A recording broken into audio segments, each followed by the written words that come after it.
this, the idea of trying to review all these infrastructure sectors runs immediately into the difficulty. If you want to look at COVID impacts, you look at something very specific.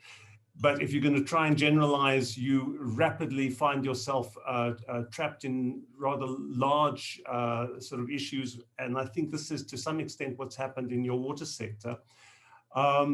My comments, and what I'm taking this off my screen, if South Africa had achieved Sustainable Development Goal 6, we wouldn't have needed COVID interventions in the water sector.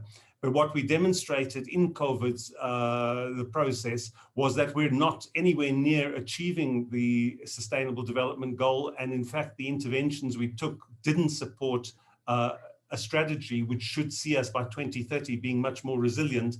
And as I said, if we'd had it in place, we wouldn't actually have had problems in the sector.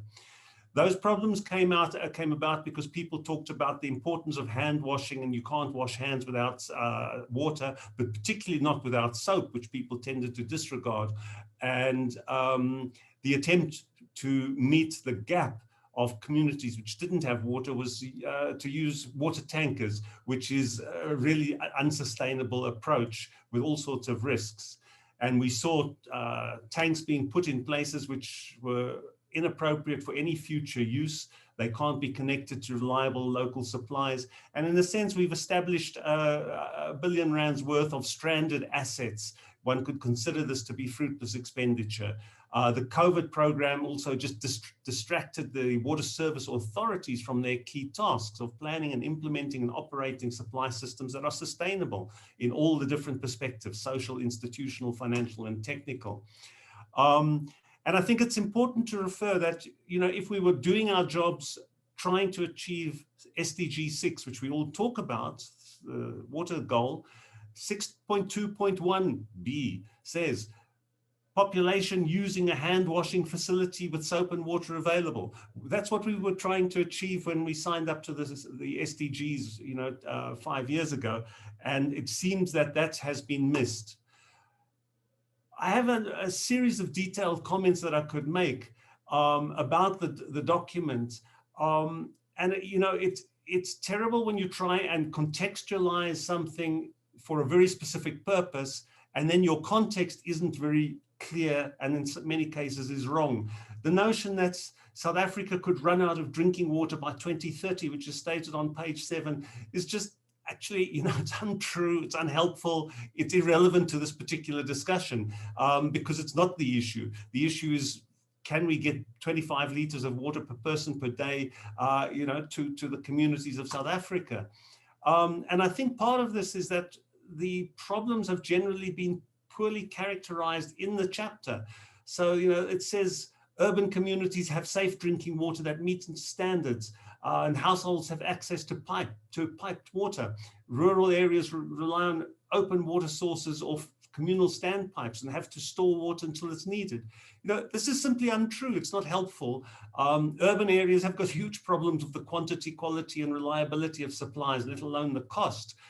Rural areas, lots of them have piped water, but these problems have been aggravated because institutions are even weaker and settlements are even less organized. And, the question of using a report like this to be accurate. So on page 8, there's a statement which says household access to water declined in all provinces. Well, actually, the reference cited doesn't say that. It says household access to piped water. And what we're worried about isn't piped water, it's safe water, which includes boreholes and protected wells and springs. And so, you read something and it just appears inaccurate. And for someone from a sector, you just say, well, what's the point of this if they can't get these details right? But now it's good that the report mentions that water hygiene and sanitation is critical for disease prevention. And one of the things in the water sector that we've known for a long time is that if you don't use water to wash hands, about 50% of your potential health benefits disappears. So you provide water and sanitation and you think you're doing well, but if people do not change behavior, particularly washing hands and making sure that hygiene is practiced, you lose all your health benefits. So the text mentions WASH, but says nothing about how government's response to COVID actually did anything that was in any way coordinated with the nominal policy priority of promoting water, hygiene, and sanitation, which is formally the priority. And, you know, critically, when we look at programs, at emergency programs, we have to ask the questions, were they effective? And although there's a fair amount of data presented in this document, doesn't actually answer the fundamental question. How much water was delivered in these emergency programs, to how many people, at what cost, and was the supply reliable? And, you know, if you actually, and I'm using published data, I've got access to the unpublished stuff, but I've carefully used published data because I don't think it's fair to use, you know, one's privileged access. The cost of tankering water to communities was about 350 Rand per kiloliter. That's 10 to 20 times more than a formal water supply system would cost. And that doesn't include the cost of actually producing the treated water or putting the tanks in place. The number of people served by this massive exercise, or it was described as a massive exercise, at best was 2.2 million, but that's based on the number of people in each locality served. No estimate's been made of how many people actually use the service or not. And that's just as well, because if we look at the volume that was supplied to that 2.2 million people, we find that actually they were getting less than 4.5 liters per person per day. And that's, you know, only 1/5 of what we consider in the country to be the basic minimum for personal hygiene, you know, and let alone cooking and all the other needs, and certainly not enough for repeated hand washing. So, you know, we have an emergency program. Its data has been presented, it's not been interrogated, and we're not therefore drawing the lessons. There are some points where some very useful statements are made. For instance, around the limits of the DDM, the district development model, and how important it is if you're going to deliver local services in local areas, particularly rural areas, you've got to have local structures. And this is an important conclusion, that greater centralization can help some functions like big infrastructure planning, but it's unlikely to deal more effectively with local service issues. And we saw this in the COVID responses. So really, you know, the pandemic highlighted the precarious state of services, but it hasn't really helped us to highlight the underlying challenges, which is in our very deeply unequal and distorted society. What can government provide and how can it do it?